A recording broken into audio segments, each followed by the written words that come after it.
वैश्विक महामारी corona virus से दुनिया भर में 1.20 करोड़ लोग संक्रमित हो चुके हैं। वहीं इस वायरस के चलते 6 लाख से ज्यादा लोगों की मौत हो चुकी है। कोरोना की सच्चाई छुपाने को लेकर चीन पर दुनिया भर में आरोप लग रहे हैं। इसी बीच कोरोना की सच्चाई को लेकर बीजिंग एक बार फिर से दुनिया के सामने बेनकाब हो गया है।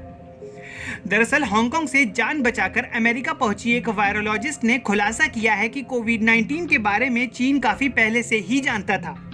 उसने जब दुनिया को उसके बारे में बताया तो उससे पहले ही चीन को इस वायरस की जानकारी थी। इस संबंध में सरकार ने सर्वोच्च स्तर पर फैसले लिए गए और जानकारी को छुपाया गया।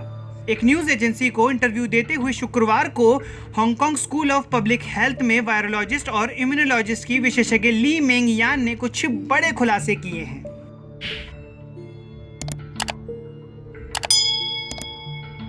उन्होंने कहा है कि महामारी की शुरुआत में उनके शोध को उनके सुपरवाइजर ने भी नजरअंदाज कर दिया, जो कि इस विषय में दुनिया के शीर्ष विशेषज्ञ हैं।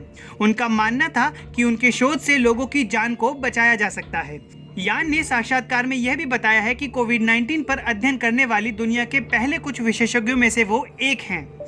उन्होंने कहा है कि चीन सरकार ने अपने राज को दुनिया के सामने आने से रोकने के लिए विदेश और यहां तक कि हांगकांग के विशेषज्ञों को शोध में शामिल करने से इनकार कर दिया। उन्होंने बताया है कि पूरे चीन के उनके साथियों ने इस वायरस पर चर्चा की, लेकिन जल्द ही उनके बात करने के तरीके में परिवर्तन देखने को मिला।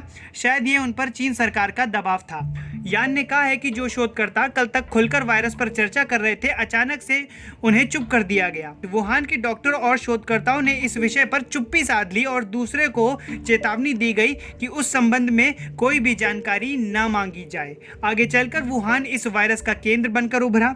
यान के मुताबिक डॉक्टर्स ने कहा है कि हम इस बारे में बात नहीं कर सकते, लेकिन हमें मास्क लगाना जरूरी है।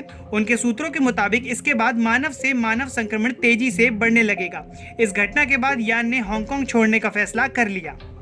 उन्होंने कहा है कि मैंने अपना सामान बांध लिया और कैंपस में लगे कैमरों और सेंसर से बचते हुए 28 अप्रैल को अमेरिका के लिए कैथी पैसिफिक फ्लाइट में सवार हो गई। यान ने बताया है कि इस दौरान उनके पास केवल पासपोर्ट और उनका बैग था, बाकी हर प्यारी चीज उन्हें पीछे छोड़नी पड़ी। यान ने कहा है कि अगर मैं पकड़ी जाती तो मुझे जेल में डाल दिया जाता या फिर मुझे गायब कर दिया जाता।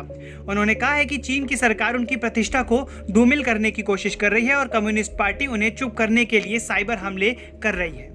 ऐसे ही खबरों के लिए जुड़े रहें हमारे साथ इंडियन क्राउन न्यूज़ पे।